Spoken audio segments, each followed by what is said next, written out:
മലയാള സിനിമയിലെ താരങ്ങളും നേരത്തെ പറഞ്ഞ പോലെയുള്ള ആ താരങ്ങളും ഇതിന്റെ ഭാഗമാണ്. 100%. ഇതിനു മുമ്പ് ആദ്യം CITU എന്ന പ്രസ്ഥാനം ഉണ്ടായാൽ മതി. ഇപ്പൊ അല്ല, 2000-ന്റെ ഒരു 2001 2002 എനിക്ക് തോന്നുന്നു. അന്ന് നമ്മുടെ മുൻ മന്ത്രി ശർമ്മ, ഫെർണാണ്ടസ് ഇവരൊക്കെ രക്ഷാധികാരിയായിട്ട് ഒരു CITU രൂപീകരിച്ചു. ആ രൂപീകരിച്ച സമയത്ത് ഇവിടുത്തെ സൂപ്പർ സ്റ്റാർ, ഞാൻ പേര് ഉൾപ്പെടുത്തില്ല, സൂപ്പർ സ്റ്റാർ അത് അറിയാലോ, നിങ്ങൾക്ക് അറിയാലോ, സൂപ്പർ സ്റ്റാറുകൾ അപ്പൊ തന്നെ വേണ്ടപ്പെട്ടവരെ വിളിച്ചു. മലയാള സിനിമയിലൊന്നും ഇങ്ങനെ യൂണിയൊന്നും വേണ്ട. കാരണം ബി ഉണ്ണികൃഷ്ണൻ എന്താണ് പറയുന്നത്, പവർ ഗ്രൂപ്പ് എന്താണ് ഉദ്ദേശിക്കുന്നത്, അതൊക്കെ മലയാള സിനിമ ചരിക്കുള്ളൂ, ഒരു അംശം വേണ്ട. ഇന്ന് ഉണ്ടി ശിശുപാൽ ഒരു സാധനം വിട്ടില്ലേ, ടിക്കറ്റുമായി ബന്ധപ്പെട്ട സംഭവം ഇട്ടില്ലേ, സത്യമാണത്. ഇത് സർക്കാരെ സ്വാധീനിക്കാനുള്ള പവറും ഈ ടീമിനുണ്ട്, പവർ ഗ്രൂപ്പിനുണ്ട്. അജ്മൽ, ഇപ്പൊ ഒരു പവർ ഗ്രൂപ്പിനെ കുറിച്ച് പറയുന്നു. ആ പവർ ഗ്രൂപ്പാണ് ദിലീപിനെ സഹായിക്കുന്നത് എന്നും പറയുന്നു. സർക്കാരിനെയും സ്വാധീനിക്കുന്നുണ്ട് എന്ന് പറയുന്നു. ഈ സർക്കാർ തന്നെയാണല്ലോ, ഈ സർക്കാരാണല്ലോ കേസെടുത്ത് ദിലീപിനെ ജയിലിൽ അടച്ചതും. ഈ സർക്കാരിന്റെ പോലീസ് തന്നെയാണ്, അന്വേഷണമാണ്. അപ്പോൾ ആ പറയുന്നത് ഇടതുപക്ഷ സർക്കാരിന് ഒരിക്കലും ഞാൻ മോശം പറയുന്നില്ല. ഇടതുപക്ഷ സർക്കാരിന്റെ ഇച്ഛാശക്തി തന്നെയാണ് വന്നത്. പക്ഷെ ചിലപ്പോൾ വേറെ സർക്കാരിന് ചിലപ്പോൾ ഇത് പോലുമായിരുന്നു. പക്ഷെ ഇതിന്റെ സത്യാവസ്ഥ CM പറഞ്ഞു, ഇത് വേണ്ടപ്പെട്ട കാര്യം വേറെ ഒന്നും മാറ്റാൻ പറ്റാത്ത അവസ്ഥ. എങ്കിൽ പോലും എന്തൊക്കെ ചെയ്യാൻ പറ്റും ഈ പവർ ഗ്രൂപ്പിട്ട് നോക്കുന്നുണ്ട്. പക്ഷേ ബഹുമാനപ്പെട്ട കോടതിയിൽ ഞങ്ങൾക്ക് വിശ്വാസമുണ്ട്, ബഹുമാനപ്പെട്ട കോടതി വിശ്വാസമുണ്ട്. ആ കോടതിയുടെ പവർ കൊണ്ടാണ് ഇന്നും കേസ് മുന്നോട്ട് പോകുന്നത്. ഈ കേസിന്റെ വിചാരണ പലതവണ തടസ്സപ്പെട്ടിരുന്നല്ലോ. ആ തടസ്സപ്പെടാൻ വേണ്ടി ഈ പറഞ്ഞ പോലെ സാക്ഷികളുടെ മൊഴിമാറ്റം അടക്കമുള്ള വിഷയങ്ങളുണ്ട്. ഒരുപാട് പണം പിറകിൽ ചെലവഴിച്ചിട്ടുണ്ടോ എന്നുള്ള സംശയമൊക്കെ ഉണ്ട്. അപ്പോൾ ആ പണമൊക്കെ ചെലവഴിക്കുന്നത് ആരൊക്കെയാണ് എന്നാണ് പറയുന്നത് അജ്മൽ? ഒന്നും വേണ്ട, ഗണേഷ് കുമാറിന്റെ ഒരു PA ഇതിന്റെ ഒരു സാക്ഷിയെ ഭീഷണിപ്പെടുത്തി പണം കൊടുത്ത് സ്വാധീനിക്കാൻ ശ്രമിച്ച സാധനം ദൃശ്യമാധ്യമങ്ങളിൽ നിങ്ങൾ കേട്ടിട്ടില്ല, നിങ്ങൾക്ക് അറിയില്ല. അത് ഇപ്പൊ മനസ്സിൽ ഒരു 6 മാസം 7 മാസം 8 മാസം എനിക്ക് തോന്നുന്നു. കാനങ്ങാട് പോയിട്ട് ഈ സാക്ഷിയെ ഭീഷണിപ്പെടുത്താൻ നോക്കിയിട്ട് ഒരു കേസ് വന്നില്ലേ? ഗണേഷ് കുമാറാണ്, ഇന്നത്തെ മന്ത്രിയാണ്. അദ്ദേഹത്തിന്റെ വേണ്ടപ്പെട്ട ആള് ദിലീപ്, അദ്ദേഹത്തിന്റെ വേണ്ടപ്പെട്ട ആള് ഗണേഷ്. ആ ജയിലിൽ പോയി കണ്ടവർ നിങ്ങൾക്ക് അറിയില്ലേ? എന്തിനാണ് ജയിലിൽ പോയി കണ്ടത്? കണ്ടവർ ഞാൻ കുറ്റം പറയുന്നില്ല, അവർ സഹപത്രപ്പിൽ കാണാം. പക്ഷെ അദ്ദേഹം എന്താ പറയാ, ദണ്ഡയാത്രക്ക് പോയിട്ടോ വലിയ സംഭവിച്ചു പോയതല്ല, രാജ്യം സംരക്ഷിക്കാണ്ട് പോയതല്ല. അത് ഒരു ഇന്ത്യയിൽ ആദ്യമായിട്ടാണ് ഒരു ബലാത്സംഗ കൊട്ടേഷൻ നടക്കുന്നത്. ഇന്ത്യയിൽ ആദ്യമായിട്ടല്ലേ? എവിടെങ്കിലും ബലാത്സംഗ കൊട്ടേഷൻ നടന്നിട്ടുണ്ടോ? അല്ല, കേസ് അജ്മൽ, കേസ് നടക്കുകയാണല്ലോ, കേസ് നടക്കുകയാണ്.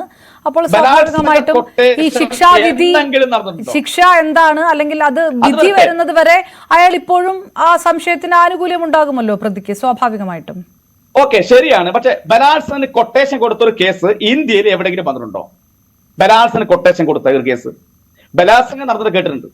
ബലാത്സംഗ കൊട്ടേഷൻ കൊടുത്ത കേസ് മേഡം ഇന്നൊരു കണ്ടിട്ടുണ്ടോ? കേട്ടിട്ടുണ്ടോ? കേട്ടറിവുണ്ടോ? ഇല്ലല്ലോ. ഇന്ന് ഈ കേസ് വന്നിട്ടില്ലെങ്കിൽ സത്യം പറഞ്ഞാല് ദാവൂദ് ഇബ്രാഹിമിനേക്കാൾ വലുതായിട്ട്, ബോംബെനേക്കാൾ വലുതായിരിക്കും മലയാള സിനിമയിലെ കൊട്ടേഷൻ. അവരെ കയ്യിലായിരിക്കും.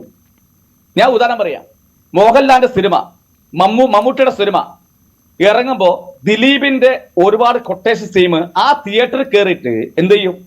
കൂക്കി വിളിച്ചിട്ട് പടം ഇല്ലാതാക്കാൻ നോക്കൂ. സത്യല്ലേ? ഇതൊക്കെ എല്ലാവർക്കും അറിയാം. നമ്മൾ മലയാള സിനിമയിൽ 10-20 വർഷമായിട്ടുണ്ട്. അല്ല അജ്മൽ, ദിലീപ് മലയാള സിനിമയിൽ ഒരുപക്ഷെ ആ വലിയ കോക്കസിൽ മാറി നിൽക്കുന്നു. ഈ കേസൊക്കെ ആയിട്ട് വന്നിട്ട് 7.5 വർഷത്തോളമായി. പക്ഷേ ഈ 7.5 വർഷവും അവിടെ പവർ ഗ്രൂപ്പ് സജീവമായിരുന്നു എന്നാണല്ലോ ഹേമ കമ്മിറ്റി പറയുന്നത്. അതായത് ദിലീപ് അവിടെ ഇല്ലെങ്കിലും ബാക്കിയുള്ളവരിലും പവർ ഗ്രൂപ്പ് ഉണ്ടെന്നാണല്ലോ പറയുന്നത്. ദിലീപിനെ മാറ്റി നിർത്തിയാൽ ശുദ്ധമാകുമോ മലയാള സിനിമ? ഒരിക്കലും ഇല്ല. ഞാൻ ചോദിക്കട്ടെ, ദിലീപ് മാറിയെന്നാലും ദിലീപിന്റെ ഉപചക ടീമാണ് ഇതിൽ കിടക്കുന്നത്. ദിലീപ് മാറിയെന്നാൽ ദിലീപ് അവിടെ നിയന്ത്രിക്കും, അത്രേ ഉള്ളൂ. ദിലീപ് വീട്ടിൽ ചെയ്തിട്ട് കൺട്രോൾ ചെയ്യും, എന്ത് പറയണം എന്ത് ചെയ്യണമെന്ന്. വേറെ സംശയമൊന്നുമില്ല, എന്ത് പറയണം എന്ത് ചെയ്യണം ദിലീപ് കൺട്രോൾ ചെയ്യും. ഈ കേസ് വന്നില്ലെങ്കിൽ ഇവിടെ ദാവൂദിനൊക്കെ വലുതായിരിക്കും ദിലീപ്, ഒരു അംശവും വേണ്ട. സ്വാധീനം കൊണ്ട്, സാമ്പത്തികം കൊണ്ട്, അധികാരം കൊണ്ട്, എല്ലാം കൊണ്ട് ഒരുപാട് കാര്യം പറയണമെന്ന് ആഗ്രഹമുണ്ട്. ഇപ്പം പറയുന്നില്ല, അതെന്റെ മനസ്സിൽ കടക്കുന്നുണ്ട്. സമയമാകുമ്പോൾ പറയാം. അഡ്വക്കേറ്റ് ശ്രീജിത്ത് പെരുമന ഒരു കാര്യം പറഞ്ഞു, അത് ദിലീപിനെതിരെ മലയാള സിനിമയിലെ പ്രമുഖർ പവർ ഗ്രൂപ്പ് ചരട് വലിച്ചു ഇത്രയും കാലം. ആ പേരുകളൊക്കെ പുറത്തുവിടുന്നാണല്ലോ പറഞ്ഞിരിക്കുന്നത്. അപ്പം നിങ്ങൾ നേരത്തെ പറഞ്ഞതുപോലെ അങ്ങനെ മലയാള സിനിമയിലെ പ്രമുഖർ ദിലീപിനെതിരെ നിന്നു. ഈ പറഞ്ഞ പോലെ ദാവൂദ് ഇബ്രാഹിമിനേക്കാൾ വലുതായി വരികയാണ് ദിലീപ് എന്ന് തോന്നിയപ്പോൾ ഒരുപക്ഷെ മറുഭാഗം ചരട് വലിച്ചതാണോ? അങ്ങനെ ഒരു കാര്യമുണ്ടോ? ഞാൻ ഒരു കാര്യം കേട്ടെ, ദിലീപിന് വേണ്ടി സംസാരിക്കാൻ വരുന്ന ഏകദേശം ആൾക്കാരെ ശ്രീയത്ത്, പിന്നെ ഒരു അഡ്വക്കേറ്റ്, അവളുടെ പേര് ഞാൻ മറന്നുപോയി, ഇതും 24 ചാനലിലേക്ക് ഉണ്ടായിരുന്നു. അതുപോലെ നമ്മുടെ ചേംബറിൽ ഒരാള്, പ്രൊഡ്യൂസേഴ്സിൽ നിൽക്കുന്ന ആൾക്കാർ, ഇവരൊന്നും വ്യക്തതയില്ലാതെ ദിലീപിനെ എത്രത്തോളം വെള്ള പൂശാൻ പറ്റും, ആ വെള്ള പൂശിയിട്ട് എത്രത്തോളം നല്ല രീതിയിൽ കൊണ്ടാക്കാൻ പറ്റും, ഒരു പരിധിരെ പറ്റുള്ളൂ. ജനങ്ങൾ ഇത് കാണുന്നുണ്ട്, മലയാളികൾ കാണുന്നുണ്ട്. മലയാള സിനിമ എന്ന് പറയുന്നത് മലയാളികൾ നന്നായിട്ട് കണ്ട് വിലയിരുത്തി ആസ്വദിക്കുന്ന സിനിമകളാണ്. തമിഴ് സിനിമ പോലെയല്ല. തമിഴ് സിനിമയൊക്കെ വരുമ്പോണ്ടല്ലോ ഈ എന്താ പറയാ സൂപ്പർ സ്റ്റാറുകൾ ജനാധിപത്യം പാലക്കൊഴിക്കുന്ന സാധനം അതൊക്കെ മാറി.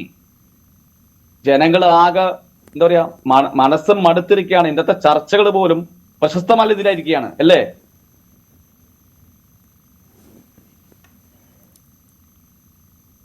അജ്മല് ഇപ്പൊ നേരത്തെ പറഞ്ഞ പോലെ ദിലീപ് ഈ പ്രതിസ്ഥാനത്ത് നിൽക്കുന്നു, ദിലീപ് സ്വാധീനം ചെലുത്തുന്നു, വിചാരണ നടപടികൾ വൈകിക്കുന്നു, ഈ തരത്തിലുള്ള ആരോപണങ്ങളും ചോദ്യങ്ങളും ഒക്കെ ഉയരുന്നുണ്ട്. അപ്പോഴും ദിലീപ് തന്നെയാണ് ഇതിനകത്ത് നിൽക്കുന്നത്, ദിലീപിന് മാത്രമാണല്ലോ ഗുണമുണ്ടാകുന്നത് എന്നുള്ളൊരു വെർഷനുണ്ട്.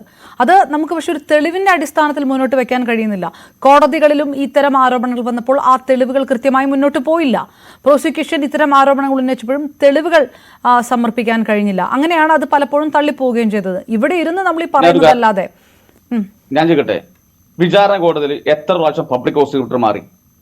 സാധാരണ പബ്ലിക് പ്രോസിക്യൂട്ടർ എത്ര പ്രാവശ്യം മാറി? 1 മാറി, 2 മാറി, 3 മാറി. മാറിയോ? ഇല്ലേ? മാറിയില്ലേ? എന്താ കാരണം? മരണപ്പെട്ടു പോയ PT തോമസ് മരിക്കുന്നതിന് മുമ്പ് ഞാൻ നേരിട്ട് കണ്ടിട്ടുണ്ട് അദ്ദേഹത്തിനെ. നല്ല സൗഹൃദമുണ്ട്. എൻ്റെ അടുത്ത് പറഞ്ഞ ഡയലോഗ് ഉണ്ട്, എനിക്ക് മനസ്സിന് ഇപ്പൊ പോകുന്നില്ല. അവിടെ വിചാരണയ്ക്ക് പോയിട്ട് സംസാരിക്കുമ്പോൾ കോടതിയുടെ ജഡ്ജി പറയാൻ പാടില്ല, നാളെ കോടതിയുടെ എന്തൊരു പ്രശ്നം വരുമായിരിക്കും, അങ്ങോട്ട് പറയുന്നൊന്നും കേൾക്കില്ല, അവര് പറയുന്ന അനുസരിക്കുക, അത്രേ ഉള്ളൂ. അദ്ദേഹം വളരെ മാനസികമായിട്ട് വിഷമം കൊണ്ട് പറഞ്ഞിട്ടുണ്ട്. പിന്നെ ഒരു MLA പറഞ്ഞിട്ടുണ്ടെങ്കിൽ പിന്നെ ഇവിടുത്തെ സാക്ഷികളോട് എന്തൊക്കെ പറഞ്ഞിട്ടുണ്ടാവും? ആണോ? ഈ 7.5 വർഷമായിട്ട് മാറി നിൽക്കുമ്പോൾ ദിലീപിന്റെ പല സിനിമകളും ബോക്സ് ഓഫീസിൽ വിജയം കാണുക പോലും ഉണ്ടായില്ല. അങ്ങനെ ആ സ്വാധീനം ദിലീപ് തുടരുകയാണ് എന്നുകൂടിയാണോ? അങ്ങനെ ഒരു ബിനാമികളെ വെച്ചുകൊണ്ട് ഇതിനകത്ത് നിൽക്കുകയാണെന്നാണോ? അല്ല, അദ്ദേഹം തന്നെ പ്രൊഡ്യൂസ് ചെയ്ത ഒരുപാട് സിനിമകൾ, നാദൃശ വേണ്ടപ്പെട്ട സിനിമകളൊക്കെ ഇറങ്ങിയിട്ടുണ്ട്. പക്ഷേ ജനം ബഹിഷ്കരിച്ചില്ലേ? ഇവിടെ 2 കോടി 5 കോടി 10 കോടി എന്നല്ല, ജനം ബഹിഷ്കരിച്ചില്ലേ? ഇവിടുത്തെ മലയാളികൾ മനസ്സിലാക്കിയില്ലേ? എന്ത് തേച്ച് മാച്ച് വന്ന് തെളിവുകൾ നശിപ്പിച്ച് അദ്ദേഹം നാളെ നിരപരാധിയെന്ന് പറഞ്ഞാലും ഇവിടെ മലയാളികളുടെ മനസ്സിലൊരു സാധനം ഉണ്ട്, അദ്ദേഹം പ്രതിയാണെന്നുള്ളത്. ഒരു സംശയം വേണ്ട. ഇവിടെ എങ്ങനെ തേച്ച് മാച്ച് എന്തൊക്കെ സ്വാധീനം ഉപയോഗിച്ച് ആരെ കൊടുത്തന്നെ കോടതിക്ക് തെളിവ് ആവശ്യമുള്ളൂ. കോടതിയെ കുറ്റപ്പെടുത്തി കാര്യമില്ല. തെളിവുകൊണ്ട് ശിക്ഷിക്കാൻ മാത്രമേ കോടതിക്ക് പറ്റുള്ളൂ. പക്ഷെ നാളെ നിരപരാധി എന്ന് പറഞ്ഞാൽ പോലും ഇവിടുത്തെ മലയാള മനസ്സിൽ ഇദ്ദേഹം പ്രതിയാണെന്ന് തോന്നൽ എനിക്കുണ്ട്, പലർക്കും ഉണ്ട്. അതിനെതിരെയാണ് പലരും പറയുന്നത്. അത് മാധ്യമ വിചാരങ്ങൾ അടക്കം കൊണ്ടാണ് അങ്ങനെ ഒരു കോമൺ നരേറ്റീവ് ഉണ്ടായതെന്ന് പറയുന്നു. അപ്പോഴും അജ്മൽ ഇത്രയും നേരം പറയുമ്പോഴും നമ്മൾ ഇതുവരെ ഒരു പക്ഷേ അത്തരം വിചാരണകളിലൊക്കെ ഉയർന്നു വന്ന വാദങ്ങളാണ് പറയുന്നത്. ഈ പറഞ്ഞ പേരുകളടക്കം, ഈ പേരുകളിലുള്ളവർ ഇതിനു വേണ്ടി ശ്രമിച്ചു, അല്ലെങ്കിൽ ഇത്തരം സ്വാധീനം ചെലുത്താൻ ശ്രമിച്ചു, ഇവർക്ക് ബന്ധമുണ്ട് പൾസർ സുനിയുമായി, അല്ലെങ്കിൽ ദിലീപിന്റെ ഈ കേസിന്റെ പിറകിൽ അവരുണ്ട് എന്നൊക്കെ പറയുമ്പോൾ നമുക്ക് തെളിവുകൾ വേണ്ടേ? അത്തരം തെളിവുകൾ ഉണ്ടോ മാക്ടയുടെ ഭാഗത്ത്, അജ്മലിന്റെ ഭാഗത്ത്? 100% ഉണ്ട്. ഇപ്പൊ അടുത്ത കാലത്ത് ഹേമ കമ്മീഷൻ റിപ്പോർട്ടുമായി ബന്ധപ്പെട്ടിട്ട് സർക്കാരിന്റെ ഒരു പോരായ്മ, സർക്കാരിന്റെ ഇച്ഛാശക്തിയാണ് സംഭവം വന്നത്, ഇല്ല ഞാൻ പറയുന്നില്ല. പക്ഷെ സർക്കാർ പോരായ്മ ഉണ്ടായി. ഒരു 5-6 വർഷം എന്തിനാണ് പൂഴ്ത്തിവെച്ചത്? എന്തിനാണ് 5-6 പേജ് മാറ്റിവെച്ചത്? ഇതൊക്കെ അന്നെ പുറത്തു വിടുകയാണെങ്കിൽ എല്ലാ സത്യം തുറക്കപ്പെടില്ലായിരുന്നു. സംശയത്തിന് നിലയിൽ എന്തിനെത്തിച്ചത്? പ്രധാനപ്പെട്ട വേണ്ടപ്പെട്ടവരെ സംരക്ഷിക്കാൻ വേണ്ടി സർക്കാരിനെ ഞാൻ പറഞ്ഞില്ല, സർക്കാരിനെ സ്വാധീനിക്കുന്ന അല്ല, ഞാൻ ചോദിക്കുന്നത് അജ്മൽ ഒന്ന് ക്ലിയർ ആക്കിക്കോട്ടെ. ഹേമ കമ്മിറ്റിയിൽ മാറ്റിവെച്ചിരിക്കുന്ന പേരുകളിൽ പരാമർശിക്കപ്പെടുന്നയാള് ദിലീപാണ് എന്നാണോ പറയുന്നത് അജ്മൽ? ദിലീപാണെന്ന് ഞാൻ പറഞ്ഞിട്ടില്ല. പക്ഷെ ഹേമ കമ്മീഷൻ റിപ്പോർട്ടിൽ 5-6 പേജ് മാറ്റി വെച്ചിട്ടുണ്ട് ഉണ്ടല്ലോ. ഹൈക്കോടതിയുടെ ഓർഡർ ആണല്ലോ പുറത്തു വന്നത്. അല്ല, അത് ശരി. അത് ദിലീപിലേക്ക് വിരൽ ചൂണ്ടുന്നത് എങ്ങനെയാണ്? മറ്റുള്ളവർക്ക് ആ പേരുകൾ ദിലീപിനെ കുറിച്ചുള്ളതാണോ? യഥാർത്ഥ സംഭവം വരട്ടെ, വരുമ്പം പറയാം. ഇപ്പൊ നമ്മുടെ എന്തിനു പറയുമ്പോ നിങ്ങൾ പറയാം അത് ഒരു ദേഷ്യം കൊണ്ട് പറയുന്ന ഇതൊന്നല്ല.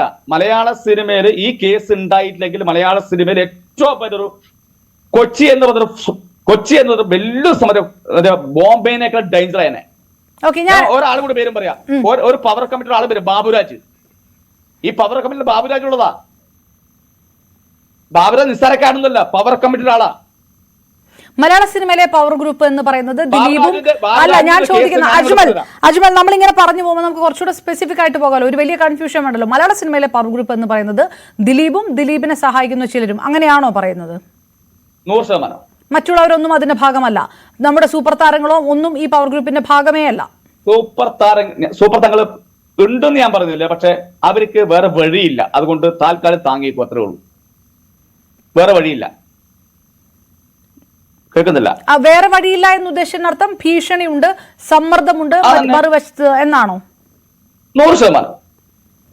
അതായത് മലയാള സിനിമയിലെ സൂപ്പർ താരങ്ങളെ പോലും നിയന്ത്രിക്കുന്ന ഒരു സൂപ്പർ കോക്കസ് ആണ് ദിലീപും ദിലീപിനൊപ്പമുള്ളവരും എന്നാണോ പറയുന്നത്? ബാബുരാജ് ഉണ്ട്.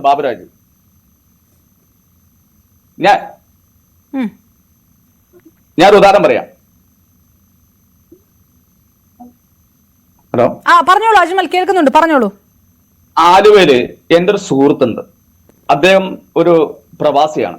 മമ്മൂട്ടിക്കാന്ന് പറയും. മമ്മൂട്ടി സിനിമയിലേക്ക് അവരേക്ക് വരുന്നത്. അദ്ദേഹം ഒരു സ്ഥലം, ആലുവയിൽ സ്ഥലം ഉണ്ടായിരുന്നു. ആ സ്ഥലം കച്ചവടമാക്കാൻ വന്നു. ഒന്ന് കേൾക്കുന്നുണ്ടോ? കേൾക്കുന്നുണ്ട്, പറഞ്ഞോളൂ. അപ്പൊ അത് വന്നു വ്യാജ സ്ഥലം കാണിച്ചിട്ട് എന്റെ സുഹൃത്ത് മമ്മൂട്ടിക്കാനെ 60 ലക്ഷം രൂപ പറ്റിച്ചിട്ട് ഈ പറയുന്ന ബാബുരാജ് പോയി. പൈസ ചോദിച്ചപ്പോ വൈറ്റ് ഫോർട്ട് ഹോട്ടൽ ഉണ്ട് നമ്മുടെ വൈറ്റിലയില്, പുള്ളിയെ ഭീഷണിപ്പെടുത്തി. അന്ന് തിരുവഞ്ചൂർ രാധാകൃഷ്ണൻ ആഭ്യന്തര ഉപമന്ത്രി, എന്റെ ഒരു ഓർമ്മ, കോൺഗ്രസ് ഭരിക്കുകയാണ്. കേൾക്കുന്നുണ്ടോ? കേൾക്കുന്നുണ്ട് അജ്മൽ, പറഞ്ഞോളൂ. കേൾക്കുന്നുണ്ട്, കേട്ടുകൊണ്ടിരിക്കുകയാണ്. അന്ന് പി സി തോമസിന്റെ ട്രേഡ് യൂണിയന്റെ സംസ്ഥാന വൈസ് പ്രസിഡന്റാണ്. ട്രേഡ് യൂണിയന്റെ ഞാൻ ഒരു പാർട്ടി പ്രവർത്തനം. പി സി തോമസിനെ ബന്ധപ്പെട്ടിട്ട് ഇത് സത്യാവസ്ഥ അറിയാൻ വേണ്ടി അന്ന് ഒരു ചെറിയ ഏഷ്യാനെറ്റ്, ഇത് ചെറിയ പത്രത്തിൽ ചാനലൊക്കെ, ഏഷ്യാനെറ്റ് പോലെ വലിയ ചാനൽ രാത്രി വന്നു. ഏത് ന്യൂസ് വരും, ക്രൈം ന്യൂസ് ഒക്കെ വരുമല്ലോ, വന്നു.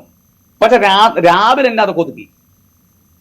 60 ലക്ഷം രൂപ വ്യാജ സ്ഥലം വാങ്ങിയിട്ട് ബാബുരാജ് എന്ന വ്യക്തി ആ മനുഷ്യരെ ഭീഷണിപ്പെടുത്താൻ വൈറ്റ് ഫോർട്ടോട്ടിൽ പോയി. ഈ കേസ് ഞാൻ ബന്ധപ്പെട്ടതിന്റെ പേരിലാണ് അദ്ദേഹത്തിന് പൈസ ഫുൾ തിരിച്ചിട്ടില്ല. പിന്നെ അദ്ദേഹം പേടിച്ച് എല്ലാം മാറി, കുറച്ച് പൈസ കിട്ടി ഒഴിവായി. ബാബുരാജിന്റെ അത്രയും സ്വാധീനമുണ്ടോ, അല്ലെങ്കിൽ ബാബുരാജ് ആരുടെങ്കിലും ബിനാമിയാണോ? അതേ കൊട്ടേഷനും അദ്ദേഹം സ്ഥാപനത്തിന്റെ മുകളിലും ഒന്നും പറയണ്ട. അയാൾ ഞാൻ കേട്ടെ, ഈ അടുത്ത കാലത്ത് തന്നെ നിങ്ങൾ പത്രവാർത്ത ദൃശ്യം നിങ്ങൾക്ക് ഞാൻ പറയണ്ടല്ലോ, എന്നെ കള അറിയും നിങ്ങൾക്കല്ലേ. അദ്ദേഹം ആരാ നിങ്ങൾക്ക് ഏകദേശം അറിയില്ലേ? ഗുണ്ടായിസല്ലേ ആള്. അതിനെ ദിലീപുമായിട്ട് കൂട്ടിച്ചേർക്കണോ? ബാബുരാജും ദിലീപുമായിട്ട് കൂട്ടിച്ചേർക്കണോ? എന്ത് സംശയം? ആലുവായി പറയുന്ന അങ്കമാരി, ആലുവായി, എറണാകുളം പറയും ഇവരെ ഒരു ബെൽറ്റാണ് ഇവര്. നിസ്സാരമായിട്ടൊന്നും കാണണ്ട. കുറെ കാര്യം എന്റെ ഉണ്ട്, സമയം ഞാൻ പുറത്തുവിടാം. ഈ ഭീഷണിപ്പെടുത്തി, ഹേമ കമ്മിറ്റി റിപ്പോർട്ടിൽ പറയുന്നു, ഭീഷണിപ്പെടുത്തി പലരെയും എന്നൊക്കെ പറയുന്നത് ഈ ഗ്രൂപ്പിനെതിരെയും അങ്ങനത്തെ ആരോപണങ്ങൾ ഹേമ കമ്മിറ്റി റിപ്പോർട്ടിൽ ഉണ്ടെന്നാണോ? ഉണ്ട് 100% ഉണ്ട്. ഞങ്ങള് സംസ്കാര വകുപ്പ് മന്ത്രി കണ്ടിട്ടുണ്ട്, സംസാരിച്ചിട്ടുണ്ട്. ഇതിന്റെ കാര്യഗൗരവം നമ്മൾ ബോധ്യപ്പെടുത്തിയിട്ടുണ്ട്.